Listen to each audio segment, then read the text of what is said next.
हैं। लगातार बारिश से शिप्रा नदी का जलस्तर बढ़ने लगा है। जलस्तर बढ़ने से घाटों में ऊपर तक पानी आ चुका है। कई मंदिर आधे आधे तक डूब गए हैं। उज्जैन और इंदौर के आसपास बारिश का असर साफ तौर से देखा जा सकता है।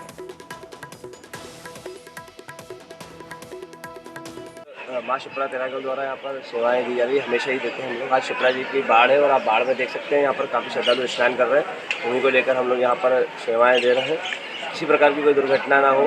और भादो पक्ष में दूसरी से तीसरा दिन, आज 3 दिन तक लगातार शिप्रा जी बह रही है। और पर रामघाट पर करीब 4 फीट, 5 फीट और एवं 10 फीट और 12 फीट पानी रहा है। और अभी आप देख सकते हैं शिप्रा जी सुबह सुबह का जल स्तर बढ़ा हुआ ही है। तो लगातार बारिश से अब शिप्रा नदी का जलस्तर बढ़ने लगा है। आप देख सकते हैं तस्वीरों में मंदिर भी यहाँ पर डूब रहे हैं। लगातार पानी बहुत ज़्यादा बढ़ रहा है, जलभराव बहुत ज़्यादा हो चुका है हर कहीं। ये तस्वीरें आपके सामने। अब जहाँ ज़्यादा पानी हो रहा है वहाँ पर लोगों को भी सतर्क किया जा रहा है। प्रशासन द्वारा अपील की जा रही है कि चीज़ों का ध्यान रखा जाए कि किसी तरह की कोई अप्रिय घटना ना हो। ये तस्वीरें आप देख रहे हैं। देखिए लगातार जलस्तर जो है शिप्रा नदी का बढ़ रहा है और परेशानी कहीं ना कहीं बढ़ती हुई नजर आ रही है। ज्यादा जानकारी के लिए सहयोगी अजय पटवा हमारे साथ जुड़ गए हैं। अजय, तस्वीरें हम देख रहे हैं, लगातार बारिश हो रही है, मॉनसून पूरी तरह से एक्टिव है। अब शिप्रा नदी का जलस्तर भी बढ़ रहा है, कैसी स्थिति वहां पर?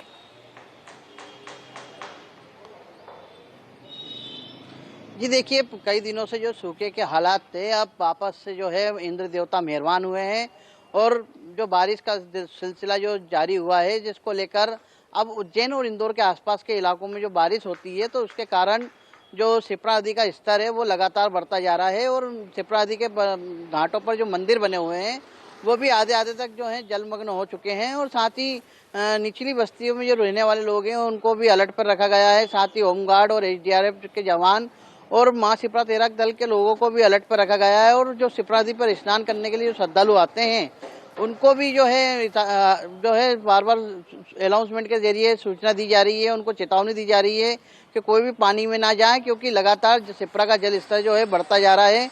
और ऐसे में किसी श्रद्धालु के साथ कोई घटना ना घटे, इसको भी जो है नज़र रखी जा रही है। साथ ही मैं आपको बताऊं कि जिस तरीके से मध्य प्रदेश में जो कई दिनों से सूखे के हालात बन रहे थे और बारिश नहीं होने के कारण किसानों की चिंता बढ़ती जा रही थी, इसके साथ ही मध्य प्रदेश में बिजली का भी अकाल जैसी स्थिति बन रही थी, उसको लेकर मध्य प्रदेश के मुखिया शिवराज सिंह चौहान ने महाकालेश्वर मंदिर पहुंचकर पूजन पाठ किया था और यहाँ पर महारुद्राभिषेक किया था, जिसमें भगवान महाकाल से उन्होंने प्रार्थना की थी कि भगवान महाकाल मध्य प्रदेश में जो जिस तरीके से बारिश का दौर थमा हुआ है इसको एक बार फिर शुरू हो और जो अन्नदाता हैं जिन्होंने अपनी फसल लगा रखी है उनकी फसलें खराब ना हो।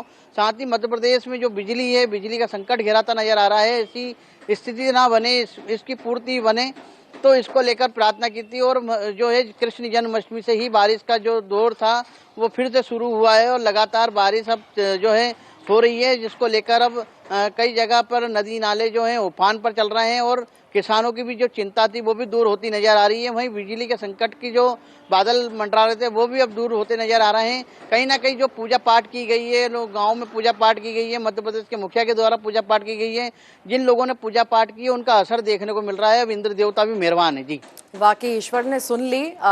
इतने पूजा पाठ किए गए, इतने जतन किए गए, मुख्यमंत्री खुद पहुंचे महाकाल के दरबार में और अर्जी लगाई कि अब तो बारिश हो जाए, कैसे न कैसे करके संकट खत्म हो। यहाँ पर तस्वीरें जिस तरह की हम देख रहे हैं अजय कि जलभराव बहुत ज्यादा हो रहा है, शिप्रा नदी का जलस्तर बढ़ रहा है, बैरिकेडिंग भी की गई है, पर लोग आगे जा रहे हैं। आखिर किस तरह से लोगों को यहाँ पर हटाया जा रहा है, अपील की जा रही है?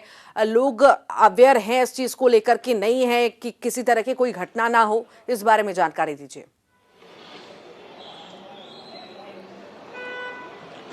जी देखिए, लगातार जो बाहर से श्रद्धालु आते हैं उन लोगों को पता नहीं होता है कि शिप्रा नदी का जो जल स्तर जो है लगातार बढ़ रहा है। साथ ही शिप्रा नदी में कई जगह पर गहरा भी है, जिसके कारण कई लोगों की जान भी जा चुकी है।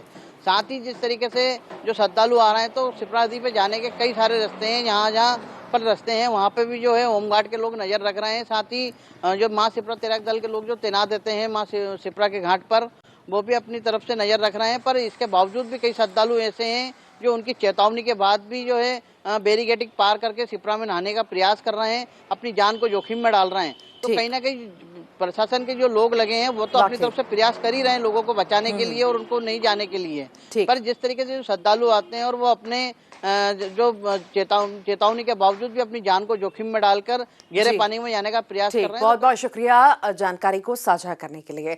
आगर मालवा